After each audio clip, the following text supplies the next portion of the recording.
So we're going to move on to the second topic, and it links in beautifully, I think, because we're going to be talking about ancestors and grieving processes, and maybe a few female deities, because it's ladies' night. Joking. And yeah, so if you guys would like to go ahead and speak about these sorts of things, ancestors and grieving processes, go for it. I think Oluwa's introduction into ancestries was really good because he was already talking about, we don't have the concept of resting in peace and things like that. I think that the concept of reincarnation does exist in Yoruba spirituality, and it's believed that you may not, whatever you have it. I think the difference is we don't have heaven and hell, so you're not waiting to pay for any debts in hell, and you're not waiting to receive some eternal rest or eternal reward in heaven. This is your heaven and your hell in this life, so you make the most of the incarnation and the life that you exist in.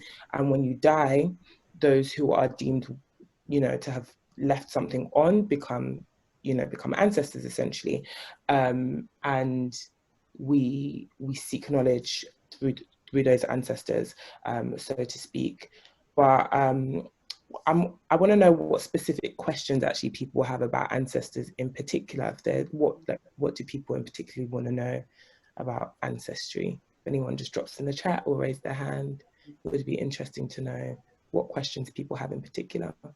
I think it's also quite interesting. The reason, well, maybe this isn't the reason per se, but we don't have the concept of heaven and hell, but we have the concept of good and cold and warm deities.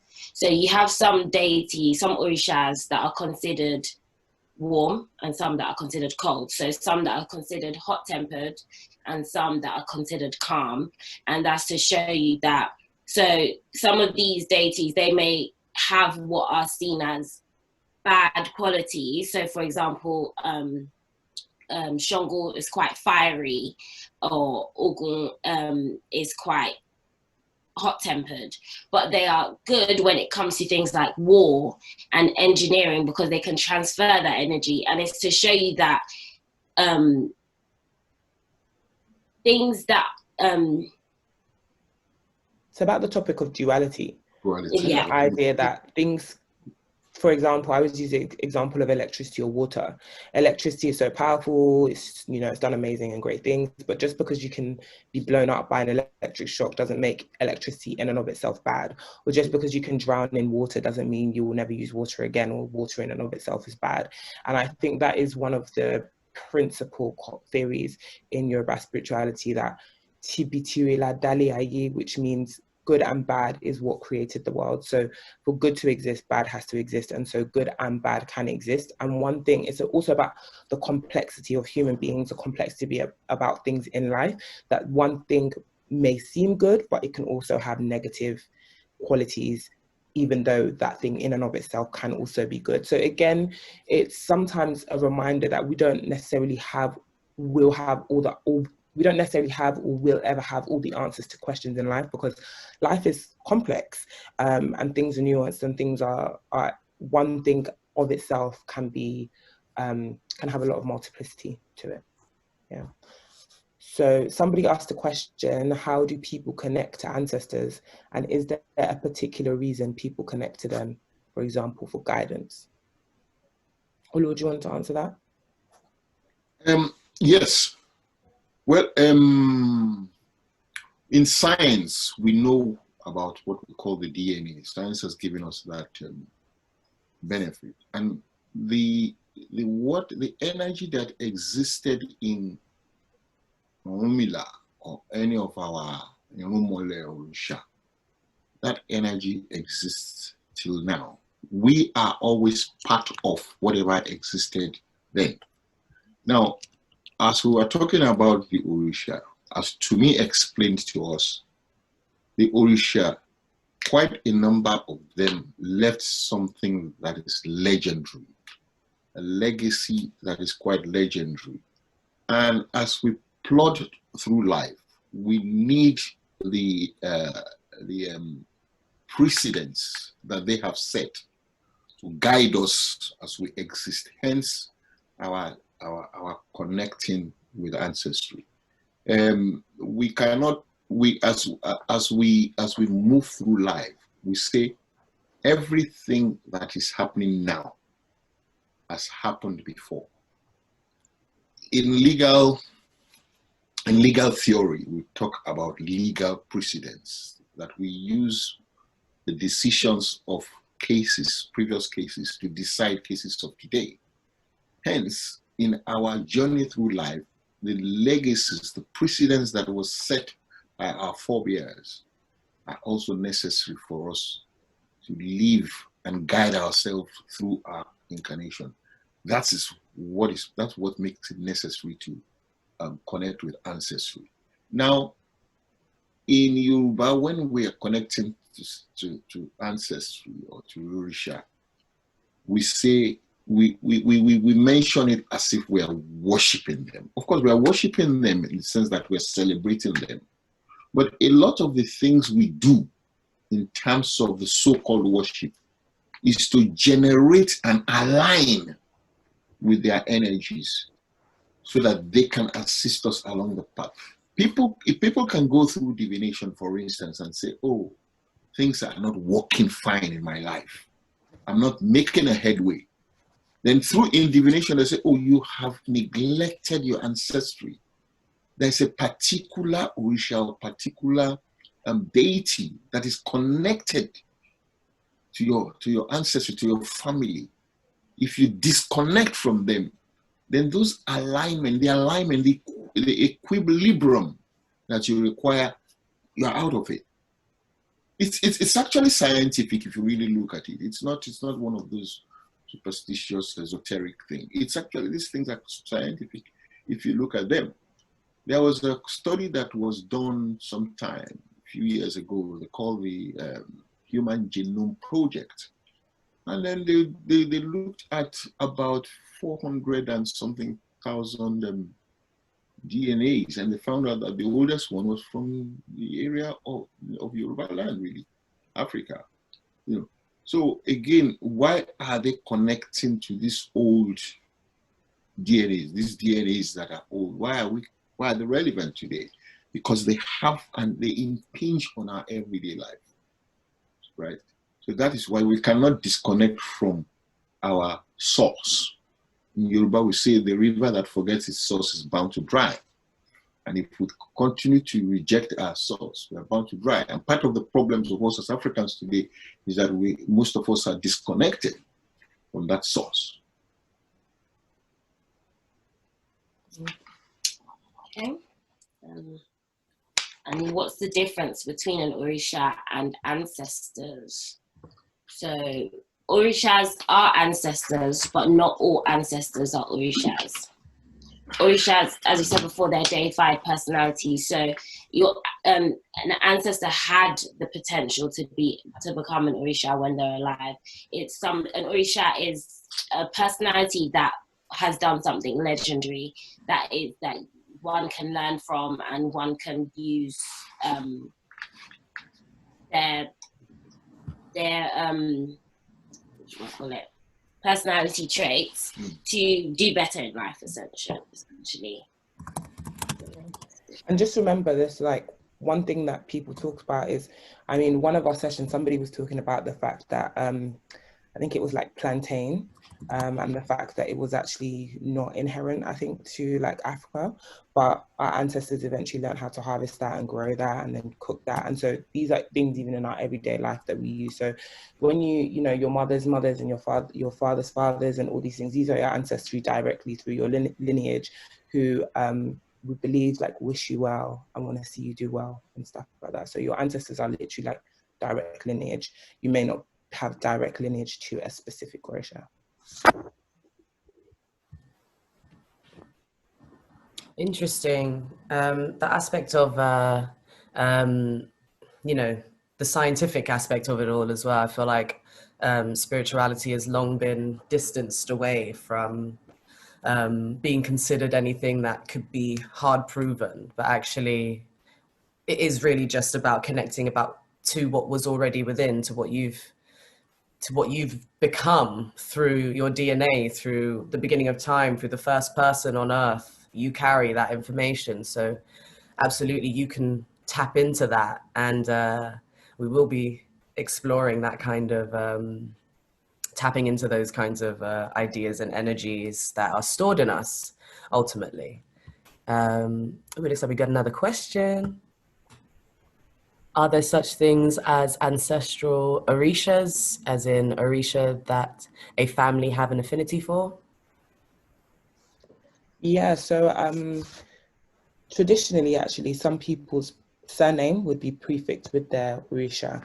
So, for example, you might hear names like Shongo Wangwa or Ogunake. Ogunade or Ogunyemi. These would be your ancestor, like that would be your direct orisha. But I mean, sometimes I say to be a bit careful with that these days, because some people change their surnames or they've taken on like parents' first names and stuff like that. So there can be, it's not always 100% accurate, but that your surname would often come from either maybe your family's profession or what it had been said that your family was like good at or had a link to, or it would be directly from your orisha. So yeah, there are ancestral orishas.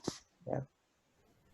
Also, if I may add to that, because you mentioned prefixing names with orisha, and again, names are also can also be prefixed with maybe the profession that is known to the family, the ancestry.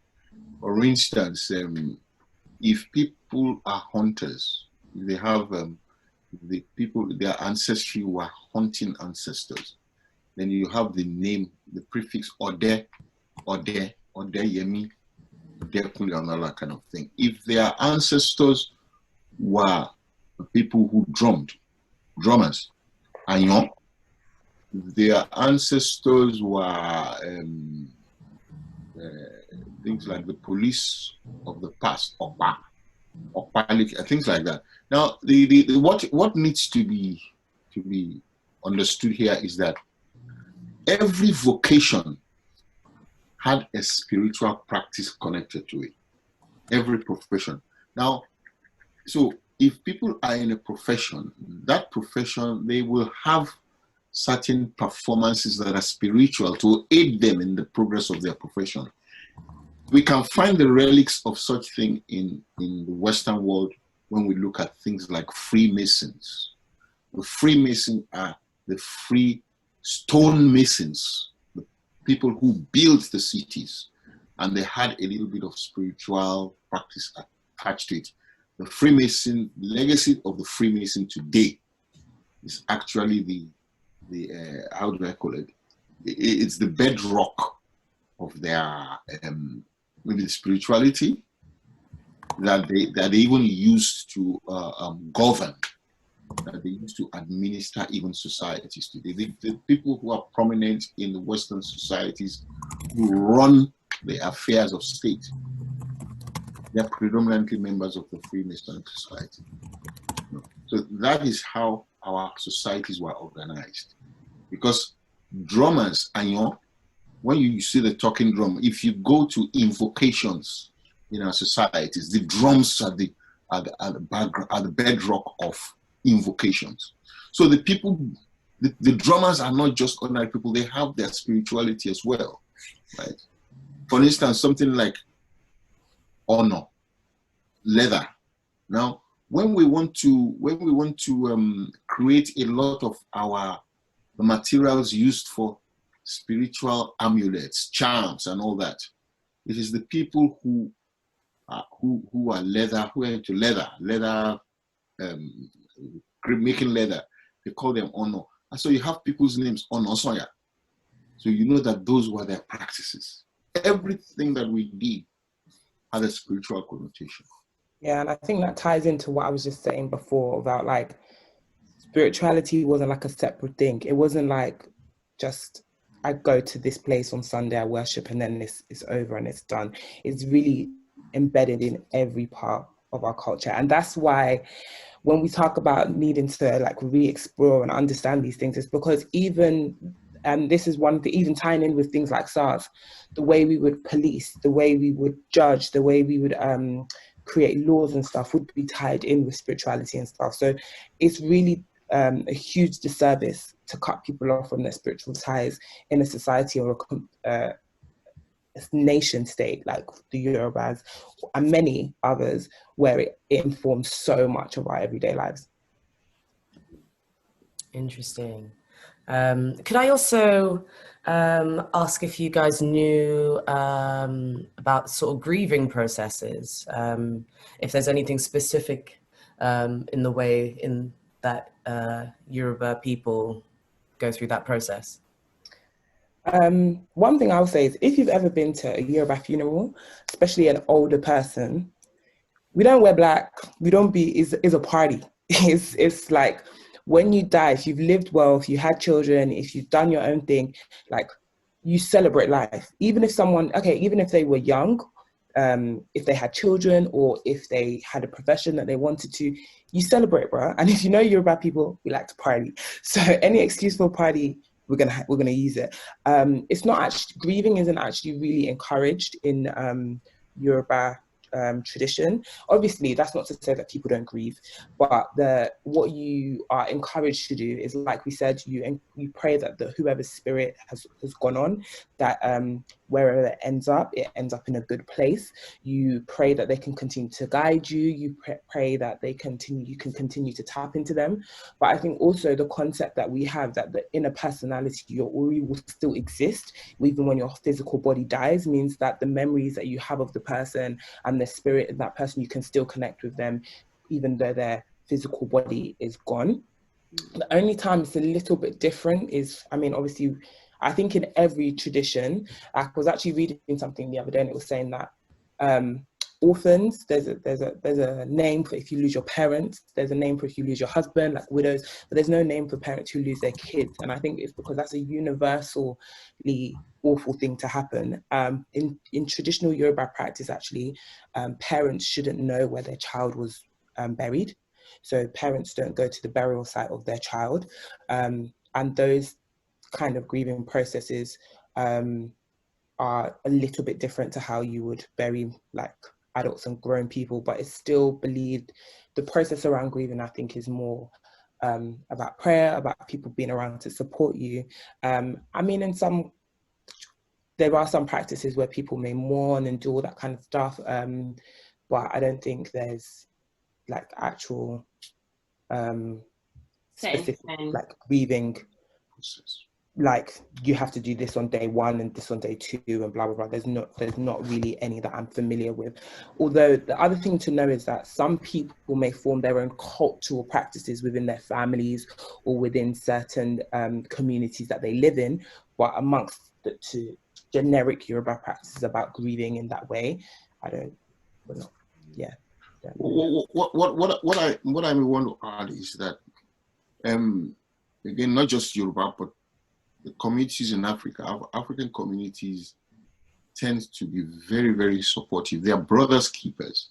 When anyone is bereaved, you find out that a whole member of communities, that's when they come around them, sit around them, support them. Maybe as at that time, if the bereavement has sort of affected their emotions so much, then you find out that other people come around, help them with their cooking, their meals, help them with their shopping. Just provide a support base for them. That's what we actually do, rather than having a process to say grieve. Like I was saying, some people, like Tùmí was saying, in some families or some communities or clans, they may require a widow to go through a process of grieving where maybe for 7 days she stays in a room. She doesn't go out. She probably wears limited things, or maybe black or something, or she only has a wrapper tied around her. They can't even shave their hair, and they kind of control her meal. They restrict her to certain things. Sometimes I don't think those processes are very nice because they entrench the the heartbroken situation of the widow. And sometimes they put her through a situation where they may want to be finding out whether she had a hand in the death or not. So, but those are not practices that belong to the entire culture. Those are some communities, you guys think, yeah. But essentially, what essentially the community tries to come around you and support you when you have a bereavement. That's essentially what we do. And I think it's also encouraged to be vocal. Like if you need to cry it out. If you need to do things, it's not a very repressive culture in the sense that you shouldn't show your feelings. If you're encouraged to let it out. And also the same way you shouldn't forget your ancestors, and you should continue to talk to them. You should continue to talk to those that have died, and just continue to continue to talk to them and pray to them and not forget them, essentially. Okay, beautiful. Thank you. And yeah, that does make a lot of sense in terms of it being a bit more of a personal thing. And I know, for example, I'm from Symington, and it's not consensus around the whole island, but they would have like a 9-night thing. So 9 days after you'd go back to the house and stuff like that. So it's interesting to sort of learn about others if there is anything specific or if there is nothing specific, and it is more just like celebrations, love. And yeah, I think there was something that I remember thinking of, and I feel like this might happen for a few people in this chat, where you have maybe had an idea of how you would like to experience or relate to the world. I never really saw it echoed in any other faith or lifestyle, but in this one I very much find a lot of thoughts that I've had before echoed in this faith. For example, I've always considered immortality to be not something that you experience in the flesh, but something that you experience in the mind. So people's legacies and memories and the imprints that they leave on you is what makes them immortal, because it's the memories that you leave in that person and those stories that continue for generations on. And it's really nice to hear that in Yoruba, that is also the understanding that you have as well towards the spirit. So yeah, it's nice to be able to draw those kinds of parallels in other ways.